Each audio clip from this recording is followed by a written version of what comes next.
Coming up on World Stories, India, waste pickers fight for better conditions. The US, why steelworkers are sticking with Trump. But first to Syria and the embattled rebel area of eastern Ghouta. Since February, the Assad regime has subjected the region to heavy bombardment. Hassan Abdelaziz lives there. This is his story. It's 6 in the morning in the town of Douma. A few minutes ago, a bomb struck nearby, rousing residents from their sleep. Alarmed, they quickly sought safety in their basements. This footage was sent by a resident to his relative in Berlin, who passed it on to us. My name is Hassan Abdelaziz. I'm a resident of the town of Douma in eastern Ghouta. I'm sitting at home and will show you my everyday life and how we live under siege in the midst of war in eastern Ghouta. Hassan Abdelaziz's home suffered heavy damage. Looking at the furnishings, it's clear that he must have been wealthy. The neighborhood is in ruins. Earlier, eastern Ghouta was home to around 1.5 million people. That number has fallen to less than 400,000. Over there, where the pump is, there were apartment buildings with hundreds of families. The shelling has destroyed everything. The people here refuse to give up, struggling every day just to survive. They have to be creative. Each one of these hoses leads to an apartment. The residents buy 15 minutes of power so they can fill up their water tanks. During a lull in the fighting, many people go onto the streets. Children are especially happy to be outdoors, but that changes quickly. Airplanes. One just launched an airstrike. At the greengrocers, Hassan Abdelaziz has little to choose from. Parsley, garlic, cabbage and cauliflower, all in small amounts. It's been a long time since tomatoes and potatoes were last offered here. Another airstrike on eastern Ghouta. Hassan Abdelaziz finds shelter in his basement. Dozens of people hide in the town's sprawling tunnel system. Sometimes they stay several days. But no place is totally secure against the repeated shelling and air raids.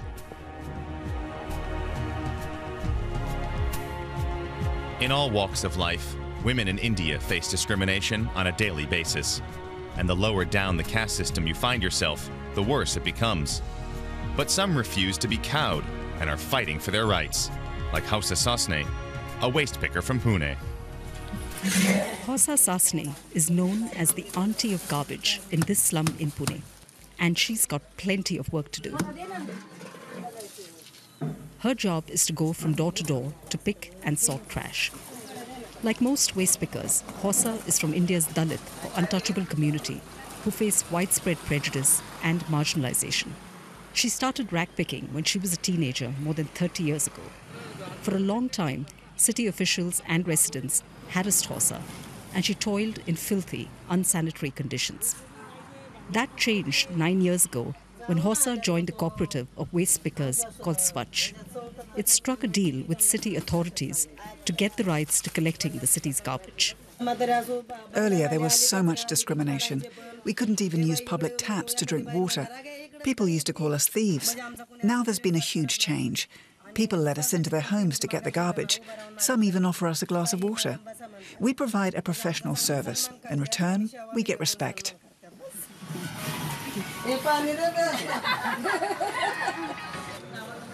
Working conditions have also improved. The cooperative services about 600,000 households across the city, from slums to high-rises. Municipal authorities provide workers. Fighting for her rights is something Hausa learned at the cooperative. Along with other waste pickers, she's on the organization's board. Many women here, including Hausa, are illiterate. But that hasn't stopped them from making their voices heard. Hausa was even invited to France a few years ago to speak about waste pickers' rights. The entire fact that the waste pickers have come together, formed a cooperative on their own, and they are the decision makers of this organization itself means there's a lot of process of empowerment that's going on. Altogether, Hossa takes home about 9,000 rupees. That's around 112 euros every month. It's a significant sum in a totally informal sector. Hossa also has big plans. A loan from the cooperative helped her build a concrete house for herself and her family after years of living in a makeshift tin hut in this slum. The two-story building could be ready in a few months. Hossa says other waste pickers have been able to send their children to school and college thanks to their work in the cooperative. But, she says, the benefits aren't just monetary.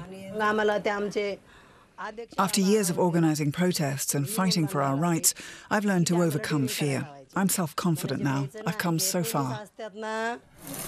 For now, the cooperative has achieved an unthinkable triumph.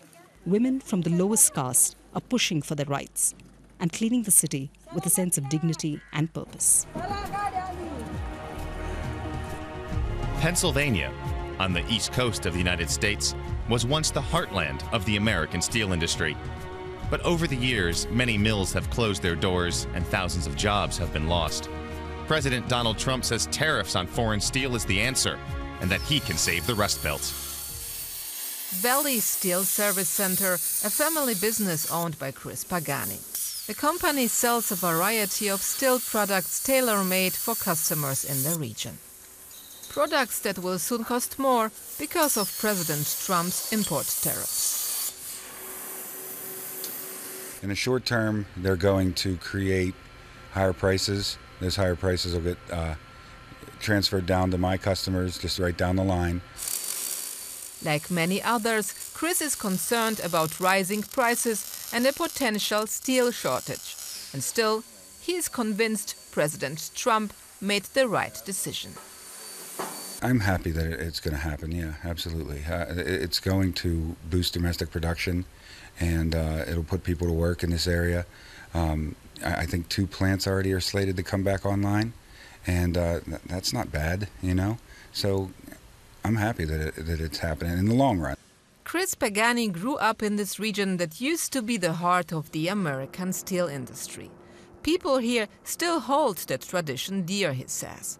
And in fact, 1 in 7 of the nation's steelworkers still live in this region.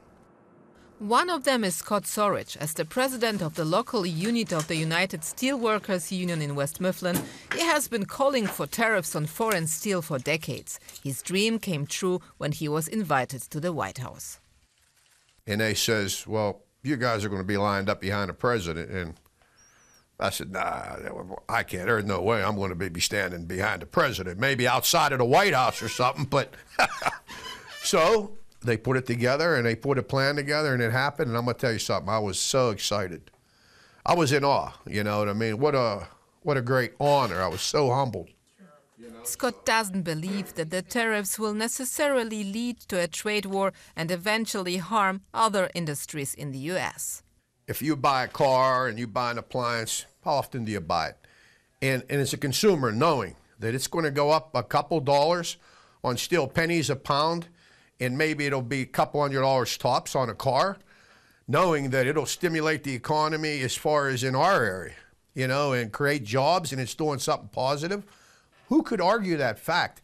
So I say it's Wall Street propaganda. That's what I say.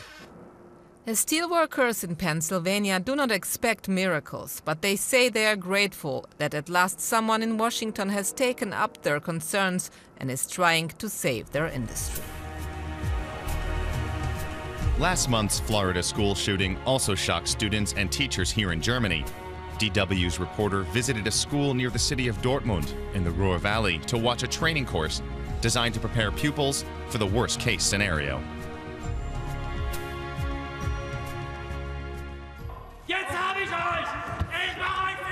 These kids maybe play acting, but what they're simulating is highly sinister. A school shooting. What should they do if a gunman storms their classroom and they aren't able to run away?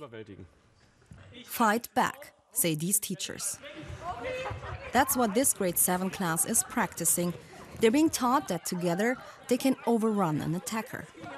This could actually happen, and if it does, I don't think it'll be as easy as in the simulation. I'm scared that in a real emergency, things could happen very differently.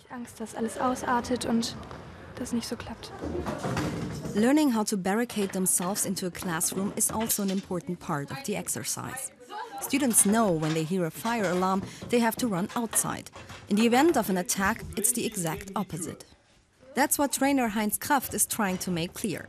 He and other teachers at this high school in Western Germany began these training sessions a few years ago. But classes like this are extremely rare. Most schools in Germany are wary of tackling this topic so head-on.